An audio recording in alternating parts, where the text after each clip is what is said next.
جبرائیل علیہ السلام نے اپنی پروں کو چنبش دی جس سے ہوا سے سب کے سب اندھے ہوئے، جیسا کہ قرآن کہتا ہے ہم نے انہیں اندھا کر دیا کیونکہ ان لوگوں نے ناجائز فعل کی خواہش کی تھی۔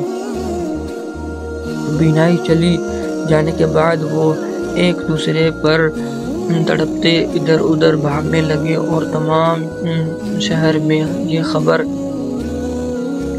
پھیل گئی کہ لوط نے جس عذاب کی خبر دی تھی خدا کی طرف سے اس کی ابتدا ہو چکی ہے۔ علامہ مجلسی حیات القلوب میں رقم اعتراض کی ہے کہ قوم لوط میں ایک شخص کاہن و عالم بھی تھا۔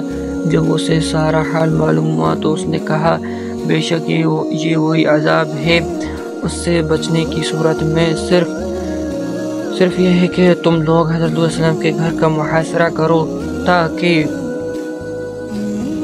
وہ یہاں سے نکل کر جانے نہ پائے، اس لیے جب تک وہ تمہارے درمیان رہیں گے خدا کی طرف سے عذاب کا نزول نہیں ہوگا۔ غرض کہ پوری قوم یکجا ہوئی اور سمجھوں نے مل کر دوبارہ حضرت علیہ السلام کا گھر گھیر لیا۔ جب یہ نصف شب گزری تو جبرائیل علیہ السلام نے جناب لوط سے کہا آپ اپنے گھر والوں کو لے کر یہاں سے نکل جائیے۔ فرمایا کس طرح جاؤ؟ چاروں طرف تو محاصرہ ہے۔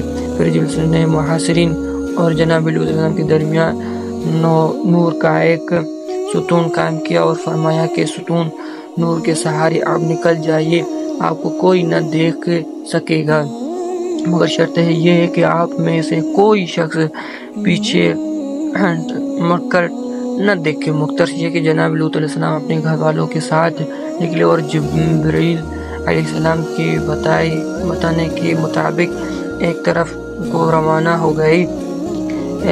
ابھی تھوڑی ہی دیر گزری ہوئی کہ لوط کی بیوی نے جوان کی ہمراہ تھی پیچھے مڑ کر دیکھا۔ اس کا مقصد دراصل یہ تھا کہ وہ اپنی قوم والوں کو حضرت علیہ السلام کی جانے کی اطلاع کر دے۔ ناگہاں اس پر آسمان سے ایک پتھر گرا اور وہی ڈھیر ہو گئی۔ اس کے بعد جب خداوند عذاب کا معینہ وقت قریب آیا تو حضرت جبرائیل علیہ السلام نے اپنے ساقی فرشتوں کی مدد سے اپنا کام اس طرح شروع کیا کہ قوم لوط علیہ السلام کی آبادی والے چاروں شہروں کو اپنی زمین کے تہ سے اکھاڑ کر اس قدر بلند کیا اہل آسمان کو ارباب لواط ان کے جانوروں کی آوازیں سنائی دینے لگی کیونکہ چیخ چلا رہے تھے۔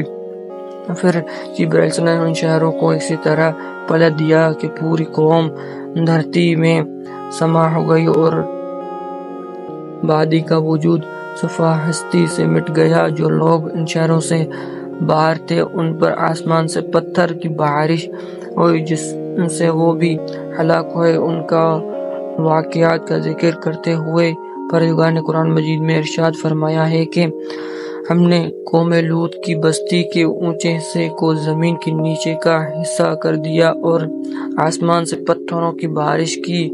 یہ واقعہ حضرت آدم علیہ السلام کے